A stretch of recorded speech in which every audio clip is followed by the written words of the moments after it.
اهلا ومرحبا بكل المشاهدين من كل مكان في النون شو. لكل ستات البيت اكتر حاجتين بيكرهوا يعملوهم: البصل يوجع لنا عينينا وبيسيب ريحه وحشه في الايد، والثوم طبعا معروف.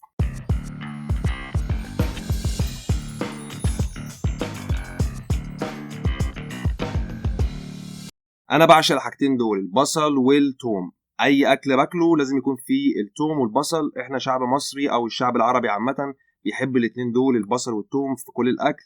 بس مشكلتنا دايما ان البصل بيوجع العين والثوم ريحته ما بتطلعش من الايد. ده كان زمان. النهارده جايب لكم الحل. الشركه دي بتدعي، بيقول لك ان النضاره دي لو لبستها وانت بتقطع البصل عينيك مش هتوجعك، مش هتدمع خالص. مع الكيس بتاعتها ومعاها بتاع زياده من ورا بتركب ورا الودان. تعالوا نجرب ونشوف ايه اللي يحصل، ودي هقول لكم عليها دلوقتي حالا. ايه دي؟ تعالوا نشيل التوم على جنب شويه كده. تعالوا نجرب اقطع البصل واشوف هل عينيا هتدمع ولا لا.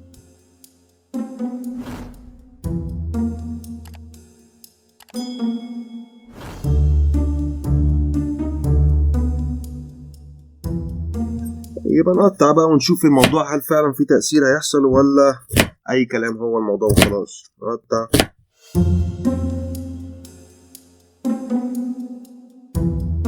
انا مش حاسس بحاجه لحد دلوقتي ومش حاسس باي حاجه. وشي في البصل اهو ريحته قويه جدا، بس مش حاسس باي حاجه يعني لحد دلوقتي.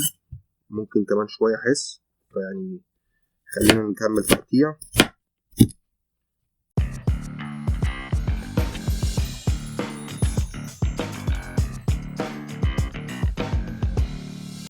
بصراحه يعني تخيل بقى ده كده بصلايه، يعني مثلا في ناس مثلا بتطبخ مثلا ايه ب5 6 بصلات مع بعض. انا على فكره انا ابتدت تدمع، انا ابتدت تحرقني البتاع دي، اي كلام. انا ابتدت تحرقني البتاع ده، مش شغال. ما تشتروش البتاع ده يا جماعه. لو حد شافها على النت وحاول يجربها اديني بقول لكم اهو مش شغال. انا ابتدت توجعني. تعال نشوف المنتج التاني. بما ان ده طلع اي كلام، تعال نشوف التاني هيطلع اي كلام ولا. الشركه دي تدعي برضو، بتقول لك ان انت في حاله ان لو انت بتستخدم حاجه فيها سميل قويه او اودرز، اللي هي الريحه القويه جدا اللي ما بتطلعش من الايد او يعني من الايد عاده يعني، زي مثلا الاسماك، زي الثوم، زي البصل، اي ريحه قويه اللي هي ما بتطلعش من الايد. فانا جايب النهارده توم، يعني بناء عن يعني ده بيعوضنا عن الاسماك. فتعالوا نقشر مثلا واحده كده ونمسكها ونفعصها بايدينا جامد. وبيقول لك بقى ايه يا معلم او يا ست الكل ايا كان اللي بيتفرج دلوقتي،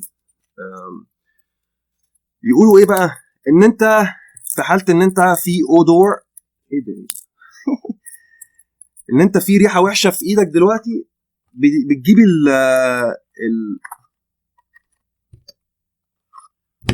بتجيب الصابونه دي مش صابونه عاديه، دي صابونه ستايل ستيل. طبعا الناس كلها هتضحك عليا وتقول لي ايه الهبل اللي انت جايبه ده، بس انا بحب اجرب كل حاجه.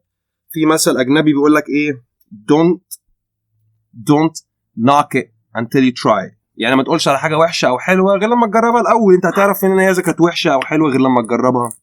فانا بقى نجربها الاول وبعدين نقول بقى هل هتنفع ولا مش هتنفع. فهنا ده توم اهو، نقشره كده، وادي تومايه اهي، ونمسكها كده مثلا ايه ونقطعها جامد، ونمسكها كده وادي البصل ونحط ايدينا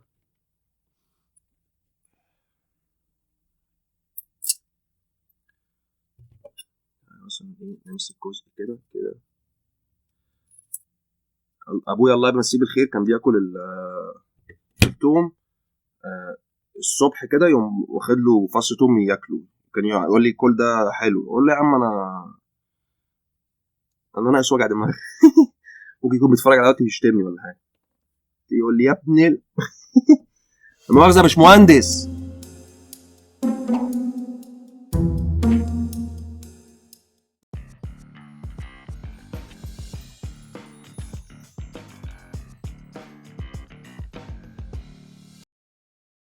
دي الميه. وهنا على العلبه بيقول لك ايه يا سيدي؟ بيقول لك simply run cold water over the bar, this bar, which يعني ده معناه ان هو ده. Rub it on your hands to remove the strongest of the odors. يعني المفروض ان انت تغسل ايدك تحت الميه بميه ساقعه لمده، مش كاتبين لمده قد ايه، بس المفروض تعمل ده شويه صغيرين كده. طب تعالوا نجرب. احط ايدي كده.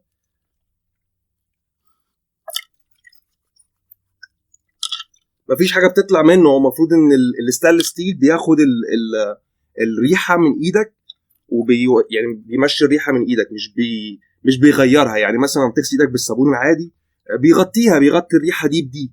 يعني انت لو في ريحه قويه عندك في ايدك مثلا، المفروض ان انت الريحه بتتغطى بالريحه الثانيه.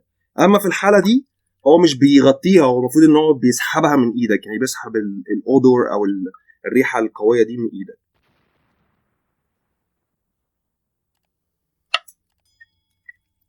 ولحد دلوقتي الريحه يعني خفت بس ما راحتش.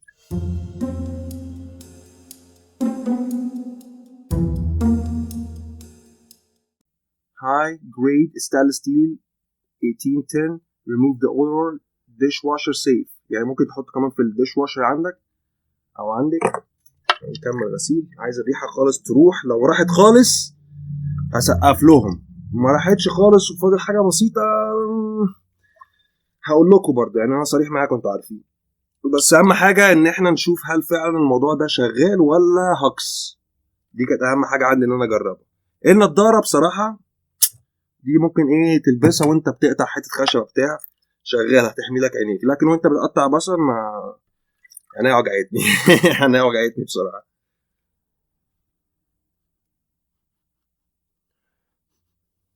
بصراحه عايزين الحق ولا اكدب عليكم؟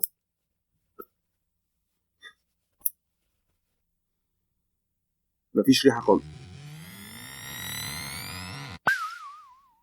مفيش ريحه خالص خالص.